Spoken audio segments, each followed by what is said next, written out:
Riganiri tiorobot kubwatkana no commenta we budget yeyo korwase omwaka o 2023-2024 ana omwaka o 2024-2025 korwachi shilingi trilioni 3.5 na ibirose 3.7 trillion weka shilingi trilioni 4 asekirenga yokaine kyabuna ense ya Kenya yabirege kubasiri bagarigi yalyo wakana amakabesa nabago gokonya ase uchumi gokina nabago koreta magendero imeyense.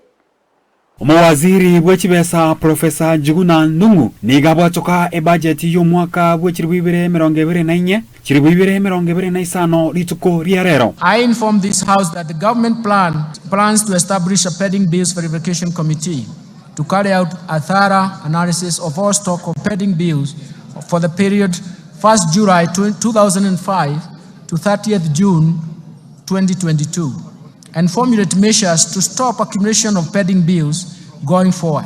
Nigasoma budget y'ekishilingi trilioni 4 korengani wane trilioni 3.2 y'omwaka oeta nonye bunge yaiteti omuswada bw'ekibesa bw'omwaka oyo abakenya nigo bataisanigete nebingese ase omuswada oyo. Hii budget siungi mkono sababu kwanza kabisa kitu wanachofanya kwanza wame relegate funds zote kwa recurrent budget, sio development.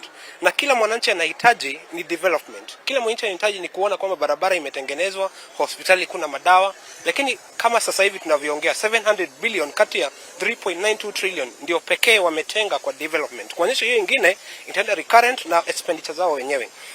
Bill tutakuwa tukitosha ile uchulu ya magari.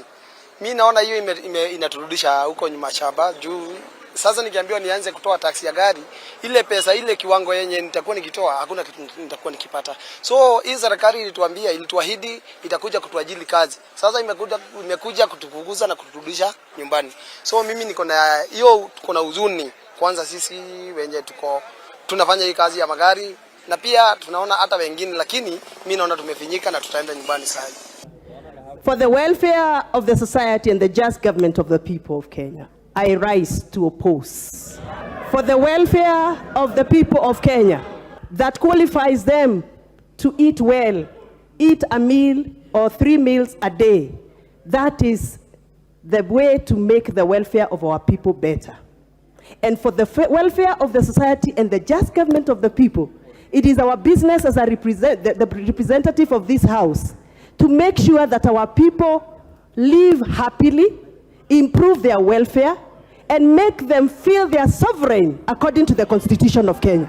Egati yebingese byonga mona omugati korusigwa ebango aserigoriria yerira kine asekerengo gya 12 igoro yemia nigo bono ebango yementure ase kigari 2.5 igoro yemia nigo bono ebango yementure ase kigari 2.5 igoro yemia ebangeria ya digital service irabe 2 igoro yemia korengana ne serikali ikirenga gyokomenta ebango no kuriya gokyania rideni riense na kurigereria chinchira chokorosia uchumi. The positive noise that is appreciating, and the beauty about an appreciating currency in a floating exchange rate regime is that it provides a temporary nominal anchor to domestic prices. So it means that it's going to push inflation down. Korinde ase omwaka oeta wechibesa bwechiribibere 23 nigo budget yarenge trilioni 3.5 nigo yarenge korigereria gokyania rigori ryobugima gokinia uchumi yense amana gokyania rideni ria serikali 1.5 billion chikana nwago chia ase serikali enene 385 billion chikana nwago chia ase serikali chechi county 630 billion chikana nwago chia ase wizara yetiseni 141 billion chikana nwago chia ase wizara yobachanu 5 billion chikana nwago chia ase omurobiri obokwena na endagera yabosa ase abarokigwa ko reporter ya Egetazeni Kyandizi TV inchenkoro kwa Sam Miyenda.